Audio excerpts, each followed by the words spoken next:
24 घंटे बहुत महत्वपूर्ण थे रूस के लिए। क्या हुआ रूसी राष्ट्रपति पुतिन के साथ और आखिरकार वैगनर ग्रुप क्या जीत गया? बीच में कौन आ गया और किसने पूरा खेल पलट दिया? क्या CIA का पैसा बर्बाद हो गया? जानेंगे रूस के अंदर जो उथल पुथल मची, उसके बाद जो रिजल्ट आया है वो रिजल्ट चौंकाने वाला क्यों है। 24 घंटे की बात हो रही थी लेकिन 12 घंटे में ही पूरा खेल बदल गया यहाँ रूस के अंदर। जानेंगे जियोपॉलिटिक्स में क्या धमाल मचा हुआ है। आइए जानते हैं इन खबरों को विस्तार से। ये जो आज का रूस देख रहे हैं ना, जो 1991 से पहले सोवियत संघ हुआ करता था, इसका एक बड़ा इतिहास रहा है। जितने ये ऐसे देश देखेंगे आप जहाँ कम्युनिस्ट शासन है, यहाँ जो राजा बैठता है उस राजा को हमेशा डर लगा रहता है कि कहीं कोई विद्रोह न हो जाए। ऐसा क्यों लगता है? ऐसा इसलिए लगता है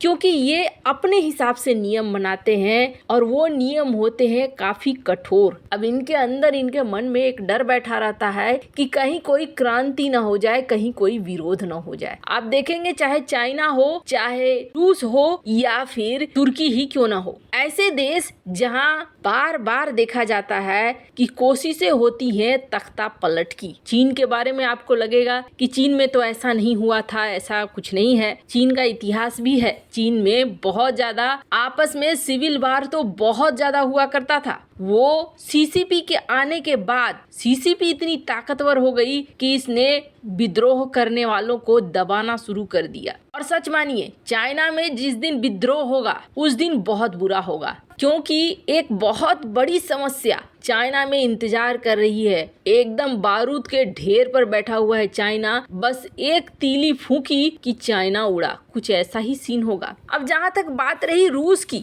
तो रूस के इतिहास में 1991 जब सोवियत संघ टूटा था, उससे 4 महीने पहले भी ऐसी घटना हुई थी। और ये घटना थी उस समय के जो सोवियत संघ के प्रेसिडेंट थे मिखाइल गोरबाचेव, उनके साथ हुआ था। हुआ ये था कि कुछ कम्युनिस्ट हार्डलाइनर और कुछ लोगों ने पकड़ लिया था मिखाइल को। क्रीमिया में इनको जेल में डाल दिया गया था और ये डाला भी गया था किसके द्वारा? KGB के द्वारा। बात ऐसे हो गए थे कि उस समय भी रूस के अंदर टैंकों की तैनाती हो गई थी। स्क्रीन पर ये पुराने इमेजेस देख सकते हैं आप। 3 दिन तक हजारों लोग सड़क पर उतर आए और इन्होंने यहाँ पर प्रदर्शन करना शुरू कर दिया। और उस समय जो पार्लियामेंट थी, उस पार्लियामेंट के बाहर टैंकों की तैनाती थी। एक नेता उस समय निकल कर आया, बोरिस येल्सिन, और वो फोटोग्राफ बहुत ज्यादा चर्चा में आई थी जब टैंक पर खड़े होकर ये प्रदर्शनकारियों को मनाने की कोशिश कर रहे थे। और आखिरकार प्रदर्शनकारी माने और वो वाला तख्ता पलट रुक गया। हालांकि इसके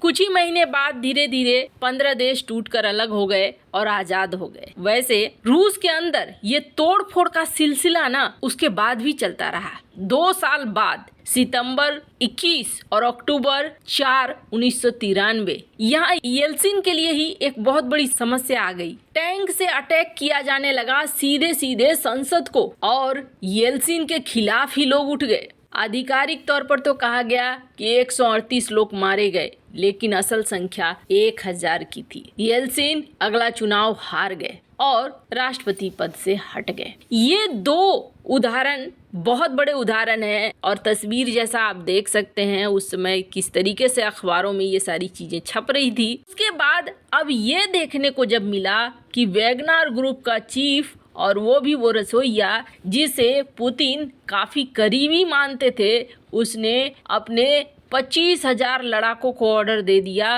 कि हम मॉस्को पे चढ़ाई कर रहे हैं। यहाँ तक कि वैगनर चीफ ने यह भी कह दिया कि जल्द ही रूस के अंदर दूसरा राष्ट्रपति देखने को मिलेगा। अब सेना बढ़ गई, सब कुछ हो गया। एक चीज आप गौर करेंगे, जब शुरुआती दौर में सेना रोस्टोव के सैन्य मुख्यालय पर कब्जा कर रही थी वैगनर ग्रुप की, तब रशियन आर्मी ने कुछ भी नहीं दिखाया और न ही उसके विरोध में वो लोग खड़े रहे। इसका सीधा मतलब है कि ऊपर से ऑर्डर नहीं था। फिर पुतिन आते हैं, पुतिन देश के नाम संबोधन देते हैं। इस संबोधन के बाद ऐसा लगता है कि हाँ, वैगनार ग्रुप के खिलाफ अब रूसी सेना उतर आई है। वैगनार ग्रुप ने खुद ये कह दिया कि हमारे ऊपर हेलीकॉप्टर से हमले होने शुरू हो गए हैं। अब लोगों को ये लगने लगा कि यहाँ तो सबसे बड़ा खेल होगा। आप देख सकते हैं कि रूस में विद्रोह होने को लेकर एंथनी ब्लिंकन ने G7 के मंत्रियों से बात करनी शुरू कर दी, यूक्रेन से बातचीत करनी शुरू कर दी और विदेश मंत्रियों की बैठक होने लगी। Canada, France, Germany, Italy, Japan, UK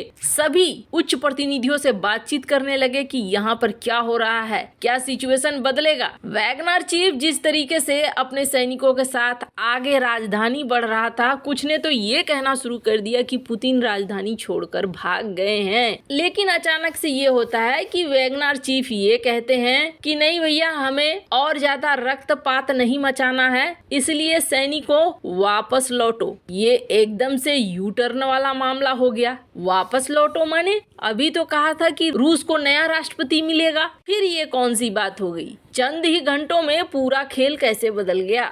अब इसको लेकर 3-4 चीजें आती हैं। पहले तो जिस आदमी ने इस पूरे खेल को बदला है वो पुतिन का बहुत करीबी दोस्त है, लुकाशेंको, बेलारूस का राष्ट्रपति। अब बेलारूस के राष्ट्रपति को अभी तक लोग नल्ला और नकारा समझते थे, लेकिन बेलारूस के इस राष्ट्रपति और पुतिन के दोस्त ने सारी कहानी यहाँ पर बदल दी। क्या सचमुच में? वैसे आपको बता दें, लुकाशेंको ने कहा जा रहा है कि मध्यस्थता की है और प्रिगोजिन जो इस पूरे तांडव और पूरे खेल के नेता थे, उनको बेलारूस बुला लिया है। जो पुतिन ने आदेश दिया था कि सबके ऊपर कार्रवाई की जाएगी और सबको सजा मिलेगी, उस आदेश को वापस ले लिया गया है और जो वैगनर ग्रुप है वापस से पोजीशन ले रही है। यानी यूक्रेन जो रात में बैठकर खा रहा था पॉपकॉर्न, उसके लिए तो बड़ी दिक्कत हो गई। अब ये पासा पलटा कैसे? कुछ लोग ये मान रहे हैं कि ये सारी चीजें स्क्रिप्टेड थी, यानी कि एक नाटक था